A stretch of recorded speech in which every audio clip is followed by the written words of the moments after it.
Here today, Dave McQueen. Hello, sir. How are you? I am very well. Good to see you. Good to have this conversation with you, sir. Always good. So let me go straight in. Leadership. Yes. Something that I'm always intrigued about in the world of leadership is that people write about leadership or they speak about it, but surely it's an evolving kind of living beast. And Yes.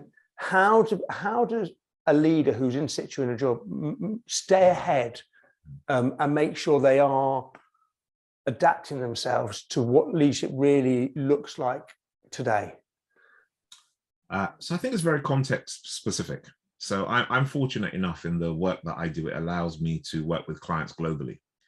And so what shows up in terms of leadership in China will be very different in Brazil, will be very different in Germany, will be very different in the UK or North America. And so a lot of time is spent having conversations and understanding what people are really trying to do. How do I get my team from A to B and get them to trust me when I'm moving from A to B? And again, if you think about the last 2 years and all the stuff that has happened from the pandemic, from racial awareness, from the wars and all the rest of it, so many of the questions that people have had about it have come from a place of fear and being afraid of getting it wrong. And for me, leadership is being able to trust in yourself, trust in the people that you lead, ask better questions and recognize sometimes you're going to get it wrong and that's okay. But how do I move forward? Primarily by being able to have really good conversations. And for me, that starts with asking really good questions, but also being in a place where you start to really listen before you start making a decision. But has the balance gone you talk about the trust? We live in this world whereby firstly obviously the virtual environment has sprung up and we're all comfortable now with that and how that interacts between kind of leaders and people they work with, kind of how that relationship formed, but also the fact that actually we as individuals, we are all navigating our way through this new environment. Yes. So we almost have more empowerment than we've had ever, but at the same time, leaders don't know what they are or aren't allowed to push from their perspective. And again, that comes back to the conversations, right? I'm having leaders who are having conversations saying, Dave, I can't get my staff back into the office. And if I do lean on something too much, they're going to quit and they're going to go to a competitor or go somewhere else. And so for me, the to your point, as we're all navigating this, it is all a conversation. There are some people who do, there are younger staff in some offices who want to get back in because they don't want to be sat in their cramped apartment with a laptop trying to get some Wi-Fi, for 3 or 4 days a week. They're happy to go into the office.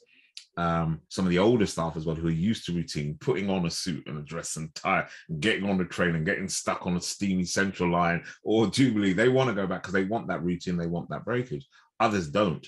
And so part of that thing is okay, where you're at now, how do you clearly contribute to individuals without being a bully? Like I see leaders have been really bullish about, you got to get back in the office if you don't do it. I mean, there's one firm who said, look, you a law firm that said, you can work from home all you want, but we're going to give you a 20% pay cut because you're not productive. And you're like, wow, really? That's how you're leading? And again, it's going to be dependent on context. But for me, I always encourage leaders to have the conversation, and you're going to have to make some tough decisions. Sometimes you're going to have, leaders are going to have to say, I need you in here because that's how we're going to build camaraderie. That's how we work best. And if you're not able to do that, then sorry, I'm going to have to let you go.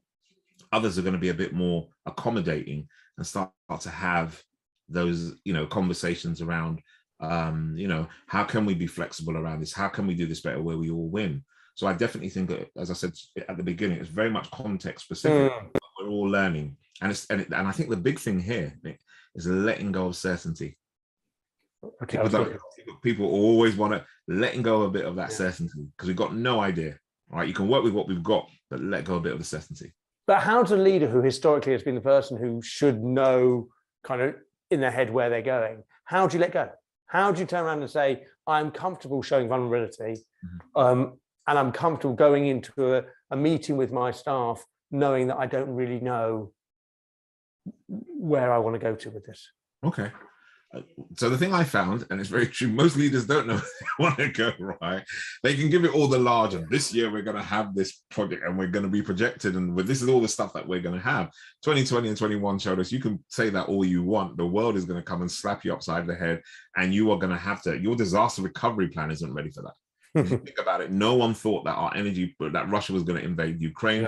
and our energy prices were going to go off the chart, plus all the backlog from Brexit, plus all the stuff that's happening over here, in another part of the world. So you're always going to be in a space where you're resilient and flexible. And so when I say about certainty, it's not that you still don't plan, because it's important to plan, right? It's important to have that, but build a little bit of bandwidth. Think about, if a scenario happens that is a worst case scenario, and you've really got to think on your feet about how you're going to cope, be prepared to have that scenario, but don't just think this is what's going to happen, because then when you do that and you're quite rigid, and then all of a sudden it takes you left, and you're really thrown, all of a sudden you're then in this space where you're managing your own stress, the stress of other people, because you didn't even give yourself enough bandwidth for that. So for me, a lot of it is around building resilience, having a sense of flexibility around that. And when I say resilience, not just for one person, but in terms of a team, in terms of a group, how you get through that, and lead by example. And that's not easy, but it's part and parcel of the journey. So tell me, I know there's another area which I love hearing you speak about, but how does that uncertainty, how does storytelling fit into that? Us telling stories and us to both our employees, but also our clients. Yeah. So a lot of it comes back to where we want to go. I always call it the promised land. All right. How are we going to take people to the promised land? How are we going to take them to that place flowing with milk and honey? And people are like, what? Are we going to have a Bible lesson? And I go, no, it's a real metaphor for you to understand that you're taking a group of people somewhere, but you promise them that it's going to be good on the other side. I think I'll give a quick example. I think of Twitter, or for all the furor that's happened with Twitter, what a lot of people aren't talking about is that Elon Musk being able to buy this company, all those individuals that went there and have been working there for a while, hoping that their options or their stock options would mature. If the company goes private, that's a whole load of money that has been written off. How do you as a leader say to those individuals, I still want you to stay. Yes, you may not necessarily get the thing that we spoke about first, where you get this really good salary and this really good benefit from the stock price going up. All of a sudden that's taken away. How do you do it? And for me, I say, well, look, part of it is having that real tough story. Not all stories have a happy ending. This is not Disney. We've got to think about, in order for us to be able to get to that place together, either some of us have to leave or something has to drop off, but be okay with the fact that while we're doing that, it's going to be a tough story. We are going to lose some passengers along the way. There are going to be some people who don't make it to the promised land, and be really okay with that. And again, when you're starting to think about your customers, one of my clients is an energy company, and I've been talking about the narrative around that. And I've just said, look, I think it's important for you to tell them that things are going to get harder before it gets easier. Be very transparent with the fact that prices will go up, that we are dealing with turmoil and uncertainty, and how that will impact you is with the bills that you get and the support you get around it. For me, it's about being really transparent with the core message, but also understanding that you don't want to tell people a lie. You want to tell them that you're going to go, this is the outcome that you eventually want to have, in year 2 or 3, but in year 1, it's going to be really tough getting there. And you start to build the story, you start to build the narratives around it. And then, you revisit it. The story doesn't have to be complete at the end of year 1. You might start to write a new chapter in year 2 and year 3 and be okay with that. So one final question based on what you've just said, which is you've given us 2 examples, one about managing the story internally, and one about managing the story externally with your clients. Yes. What comes first? What's the where do you go with it when you're dealing with both potentially negative impacts on? I don't think it's an either or. I think that as leaders, you have to be able to make that decision. But I would start internally first, personally. Because the worst thing that could happen is you going out there promising customers something that can happen. Your staff will like, what? How the hell is that? How the hell is that going to happen? I'm not working those extra hours. You're on your own, mate. So I believe it should start internally first. You build that narrative. How are we going to be able to serve our customers? How are we going to make sure that those customers have delight, have a really good experience? How do we take them through that journey to say there will be pain points, but we want you to keep going with us? I'll give you another very quick example if I can. A tech company that I worked for, they were, I was coaching one of the VPs because there's a lot of change that was going on. And then towards the ending of the coaching of the VP, he told me that he was going to quit. I had a sense he was going to be quitting anyway. He quit, his boss quit, the boss above him quit, and then 2 or 3 other people in the department quit. And imagine you've literally got this product that you've sold probably 17 million plus worth of for clients. And then all of a sudden, all the team that were behind going, oh, come on board and buy this, they're all gone. How do you, for the team that's left, restore that sense of faith or trust in the individuals who bought from you? How do you do that? And so part of the work with the team that has been left or the request that has been made to me is, David, we need to create a new narrative. So I'm like, okay, the product is still really good, but you need to be able to say to yourselves, how are we going to do this and how are we going to do it effectively? What are the kind of risks that are with it? What are the opportunities and what are the wins that we can have here? Really consolidate that. Once you've done that, then we can start to build the narrative to the customers to say, look, there has been some hiccups and this is the way life is, but we want you to stick with us on this journey because we want to take you to the next level. So I would definitely start internal first and then start to build on getting that message externally to your customers. I said one last question. There's always one more. So on that basis, because of the times we're in and this whole kind of uncertainty, almost have we got licensed as companies, as individuals, to say that sort of thing, to kind of be more transparent and honest than ever before without feeling like we're being judged or potentially impacting our brand and our values that we've had, that we've publicized previously, because people understand that the last 2 years have shaken everything up? Yeah, I think it should have been done before. If nothing else, in the last 2 years, it's made a lot of organizations realize that, yeah, you can